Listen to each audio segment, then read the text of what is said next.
Hetal Bhandari from HR Institute of Studies. Today we are going to start with a new chapter, that is chapter number 5, Data Handling, Standard 8 Maths NCERT.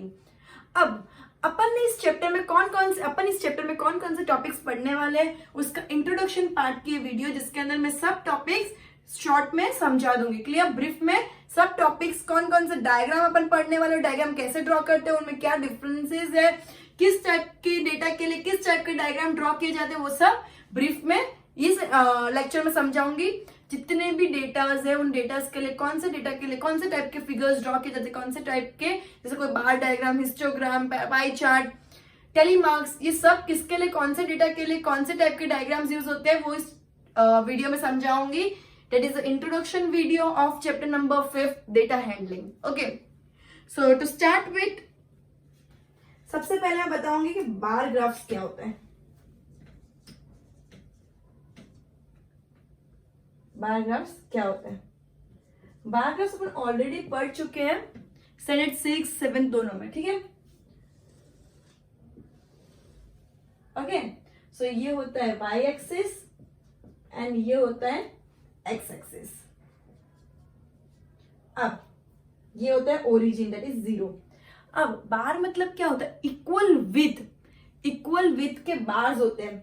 अगर मैं समझो ये बोलूं maths से, ये SS, science, English, and उसके कुछ particular data दिए हुए, जैसे फॉर एग्जांपल के मार्क्स दिए हुए, समझो ये सब सब्जेक्ट्स में कोई पर्टिकुलर स्टूडेंट के मार्क्स हैं, तो समझो 10, 20, 30, 40, 50 मार्क्स की एग्जाम है। समझो मैथ्स में 20 मार्क्स आए, एसएस में 30 मार्क्स आए, साइंस में 10 मार्क्स आए, इंग्लिश में 30 मार्क्स आए, एंड या मैथ्स में 40 मार्क्स आए, समझो। तो इन सब का जो विथ है वो सब इक्वल लेंथ का होना चाहिए। इन सब का जो विथ है वो इक्वल लेंथ का होना चाहिए। जैसे 1 सेंटीमीटर का 1 सेंटीमीटर का ही सबका होना चाहिए, और अकॉर्डिंगली जो भी y एक्सिस पे डेटा दिया है वो डेटा रिकॉर्ड, इसको बोलते हैं बार ग्राफ। इसको क्या बोलते हैं? Bar graph. अब एक ये बार ग्राफ क्लियरली समझ आएगा। इसके अंदर x एक्सिस पे अपन क्या डिनोट कर रहे हैं, y एक्सिस पे क्या अपन स्केल ले रहे हैं, वो अपन को लिखना कंपलसरी है। अब ये हो गया बार डायग्राम। अब नेक्स्ट जो है वो है pictograph. Just a minute.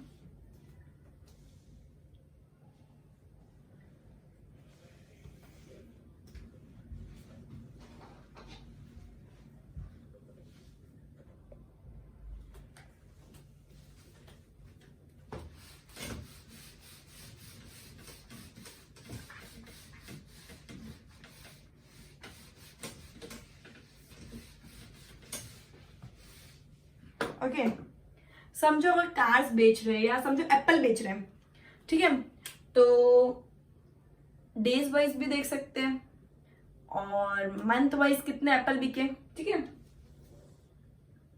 Sorry, हाँ, ये टेबल जैसा बनता है, राइट? ये क्या होता है? टेबल जैसा।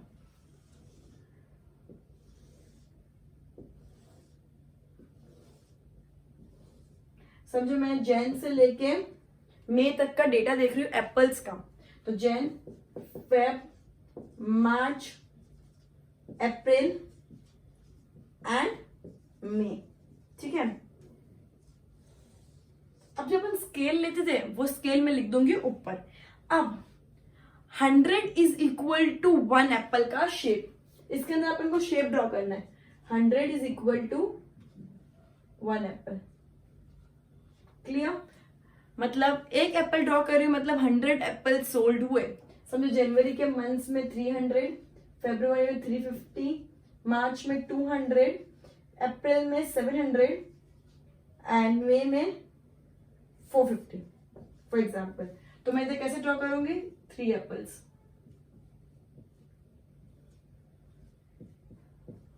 क्योंकि 100 apple is equal to 100 apples is equal to 1 apple का शेप।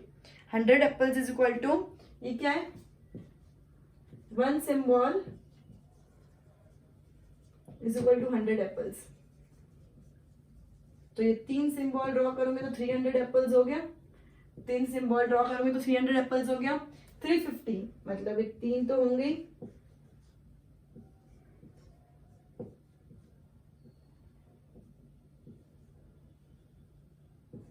ठीक है। अब 3 तो हो गया, 50 के लिए क्या, मैं आधा एप्पल ड्रॉ करूंगी, ठीक है। अब 50 के लिए क्या करूंगी, मैं आधा एप्पल ड्रॉ करूंगी। Clear everyone. अब ये मैंने आधा एप्पल ड्रॉ किया, इसका मतलब क्या, 50, 200 मतलब मैं 2 एप्पल ड्रॉ करूंगी,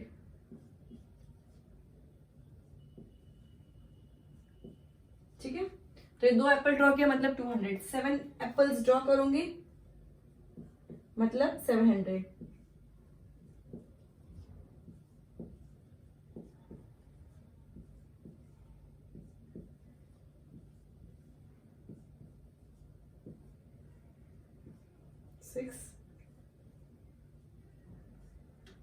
सेवन एप्पल, 7 एप्पल ड्रॉ किया मतलब 700 एप्पल्स है, 450,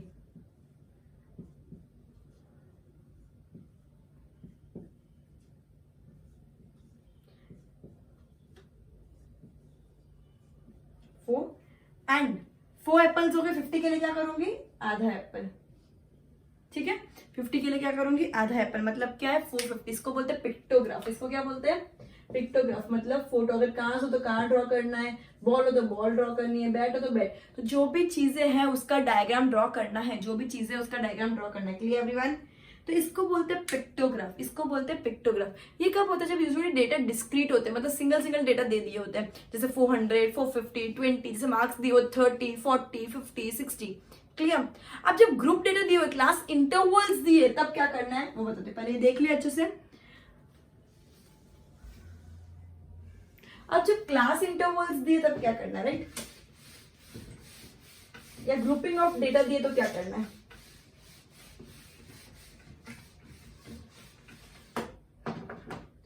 टेलीमार्क्स ऐसी चीज है जो ग्रुपिंग ऑफ डेटा के लिए भी यूज हो सकती है और डिस्क्रीट डेटा के लिए भी यूज हो सकती है। टेलीमार्क्स मतलब क्या होता है,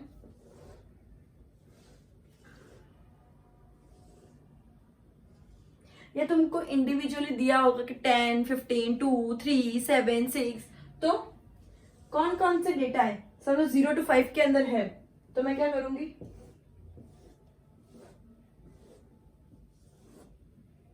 0, 1, 2, 3, 4, 5। समझो ये क्या है, मार्क्स समझो, 5 में से मार्क्स है, समझो, ठीक है। अब ये टेलीमार्क्स और ये फ्रीक्वेंसी, मतलब क्या, ये न्यूमरल वैल्यू में लिखेंगे मार्क्स, ये टेलीमार्क्स है, समझो 0, 1। अब इसको टेलीमार्क्स को लिखते कैसे, 1, 2, 3, 4। एक बार 4 आ गया ना तो 5th नंबर कैसे आएगा, ऐसे 1, 2, 3, 4 तक स्ट्रेट लग जाती है, 5th नंबर ऐसे, फिर 6 से शुरू करो तो 6, 7, 8, 9, 10। क्लियर। समझे, कोई हो सकता है कोई 2 ही है, कोई 5 है, कोई 3 है, कोई 4 है, कोई 1 है। समझो 10, फिर नीचे लास्ट टोटल होता है, राइट, 2, 5, 3, 4, 1, कितना हुआ, 12 + 5 17 + 3 20 + 4 24 + 1 25। ये कितना हो गया टोटल, 25। क्लियर। तो इसको बोलते हैं टेलीमार्क्स। ये जब फिगर आएगा, जब अपन को ड्रॉ करना है, तो मैं ओरिजिनली कैसे ड्रॉ करना है बताती हूँ। एक बार मैं रफली बताती हूँ किस डेटा के लिए क्या यूज होता है। ये क्लास इंटरवल के लिए भी यूज होता है, डिस्क्रीट डेटा के लिए भी होता है। डिस्क्रीट मतलब रेंडमली जो फिगर्स दिए होते हैं उसको डिस्क्रीट डेटा बोलते हैं। इंटरवल्स मतलब क्या, 10 to 20 के बीच में कितना है, 20 से 30 के बीच में कितना है, 30 से 40 के बीच में कितना है, राइट, उसको बोलते हैं क्लास इंटरवल। अब नेक्स्ट अपना जो फिगर है वो हिस्टोग्राम। हिस्टोग्राम क्लास इंटरवल्स के लिए ही यूज होता है। हिस्टोग्राम किसके लिए यूज होता है, क्लास इंटरवल्स के लिए, राइट। सो ये हो गया टेलीमार्क्स। अब इसके बाद जो कराओगे वो है हिस्टोग्राम।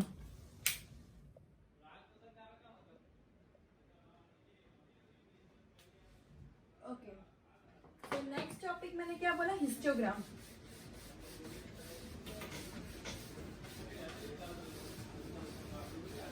हिस्टोग्राम मतलब क्या होता है, जिसमें क्लास इंटरवल्स होते, जैसे अगर मैं बोलूं कि अगर डेटा होती है 10 to 20, 20 to 30, 30 to 40, 40 to 50, 50 to 60, समझो उसका 10, 20, 30, 10, 15, समझो ऐसा डेटा है।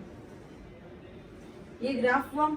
हिस्टोग्राम के अंदर दो बार्स के बीच में जरा भी गैप नहीं, there is no gap between, अभी 10 to 20 है, 20 to 30, 30 to 40, 40 to 50, 50 to 60, right.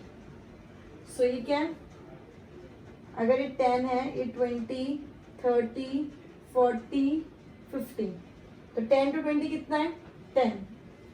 ये करा एक बार की विड्थ सबकी सेम रहेगी, लेकिन दो बार के बीच में स्पेस नहीं रहेगा। जैसे उसके बाद 20 है, तो इधर से स्टार्ट करना है 20, उसके बाद 30 है, इधर से स्टार्ट करना है 30, उसके बाद 10 है, तो इधर से कंटिन्यू करना है 10, उसके बाद 15 है, तो इधर से कंटिन्यू करके 15।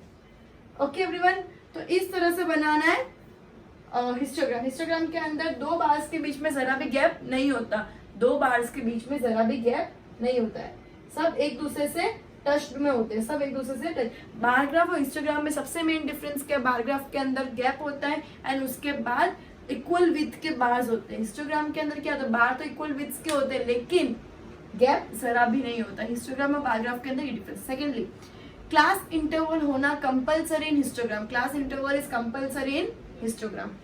Just a minute.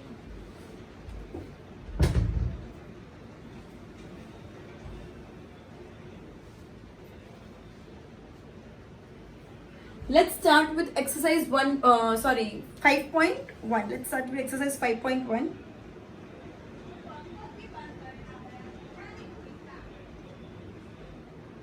Okay. For which of this would you use a histogram to show the data? तुमको खाली बताना है कौन से में यूज होगा, कौन से में हिस्टोग्राम नहीं यूज होगा। So the first question is the number of letters for different area in a postman's bag. Number of letters for different areas in a postman's bag. Second question है the height of competitors in an athletics meet. Third is the number of cassettes produced by 5 companies. And the number of passengers boarding train from 7 AM to 7 PM at a station. अब है ना random figures जो होते हैं ना उसके लिए histogram कभी नहीं बनता। जैसे इसके अंदर कोई class interval, number of letters for different areas, अपना एरिया दिया हुआ है, नंबर ऑफ लेटर्स दिया हुआ है, तो कैसे कोई इंटरवल ही नहीं दिया है। अगर इंटरवल नहीं दिया है तो इसके लिए हिस्टोग्राम यूज नहीं होगा। तो फर्स्ट के लिए हिस्टोग्राम यूज नहीं होगा। Second, the height of competitors in athletic meet. Athletic meet में कितने कॉम्पिटिटर्स हैं उनकी हाइट मेजर कर सकते हैं।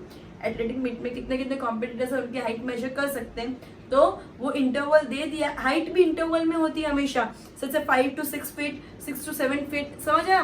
तो हिस्टोग्राम पॉसिबल है। The number of cassettes produce by 5 companies, कौन सी 5 कंपनीज पता नहीं है, and there are hundreds of companies जिसकी कैसेट्स छपती है, राइट।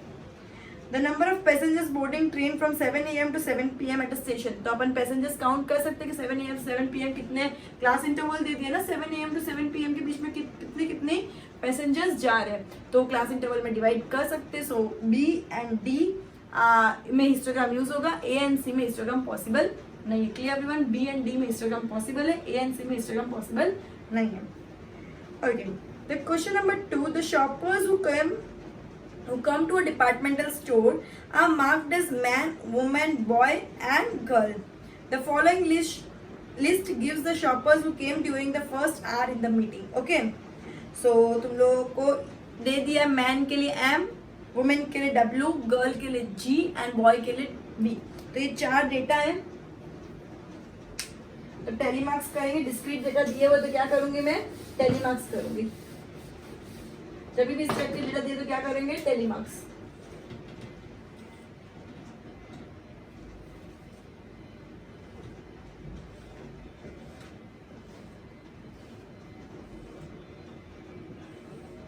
ओके,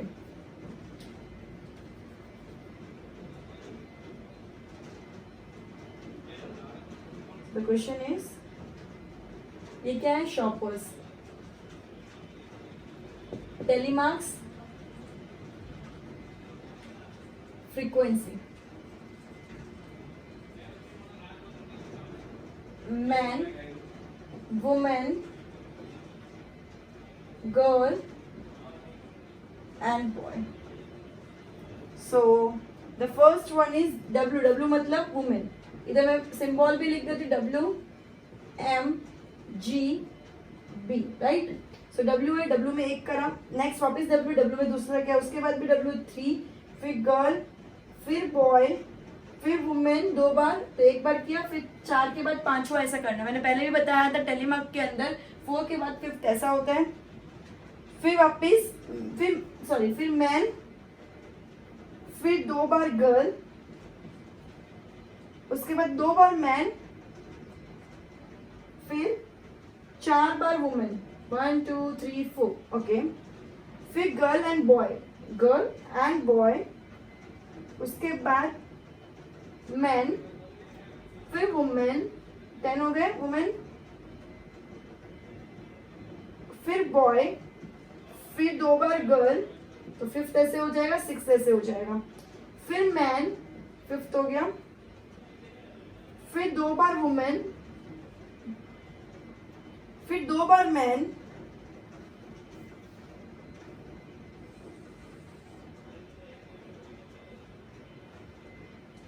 फिर 2 बार मैन,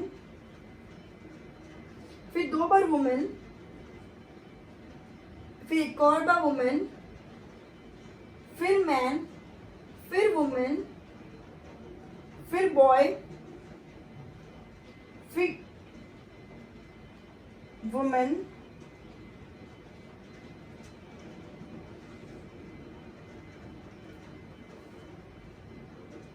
फिर गर्ल मैन,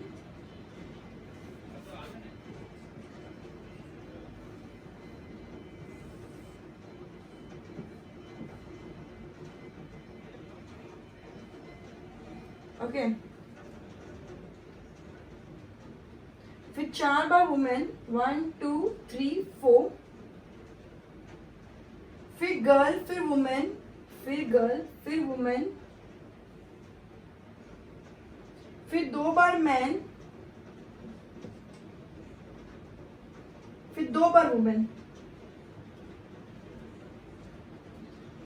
फिर मैन, फिर वुमेन, फिर मैन, फिर वुमेन, फिर गर्ल, फिर वुमेन,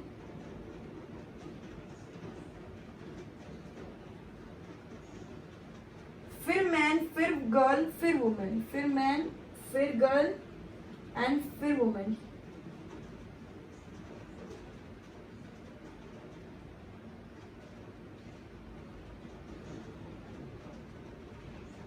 फिर 2 बार man, 1 bar girl,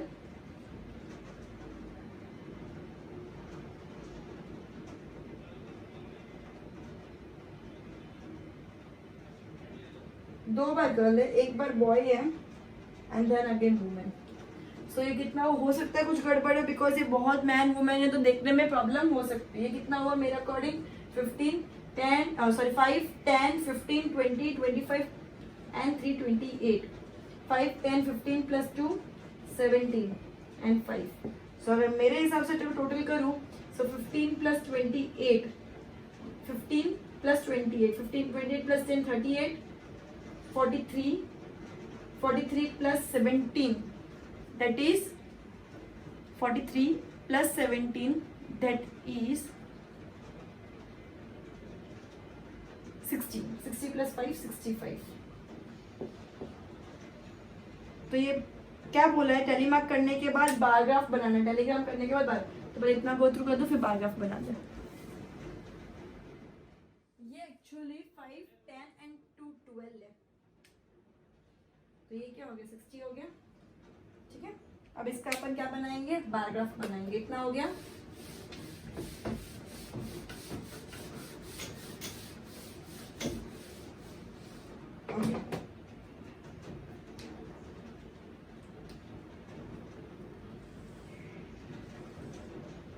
origin x axis y axis.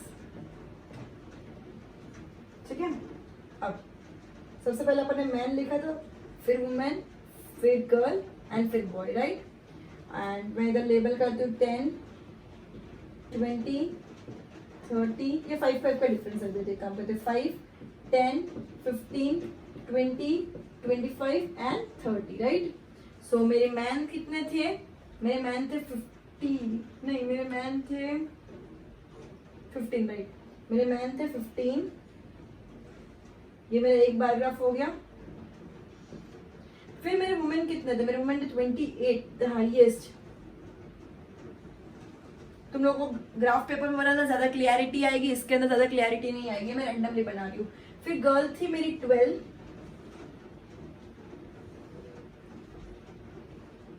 And boys थे मेरे 5। इसको बोलते हैं बार ग्राफ। इस स्केल लिखना है, एक्स एक्सिस क्या होगा, 1 centimetre is equal to 1 category of, ये क्या थे, सप्लायर्स क्या थे, ये शॉपर्स, सॉरी 1 शॉपर,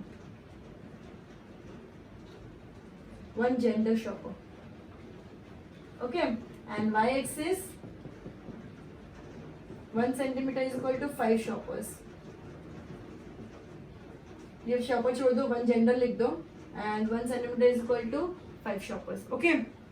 सो ये हो गया X axis and Y axis, clear everyone. इधर लिखना है तुमको shoppers, number of shoppers, gender of shoppers, and ये हो गया number of shoppers, right. So goodbye everyone, we'll end this lecture by this sum and we'll continue with the next sum in the next lecture. Goodbye.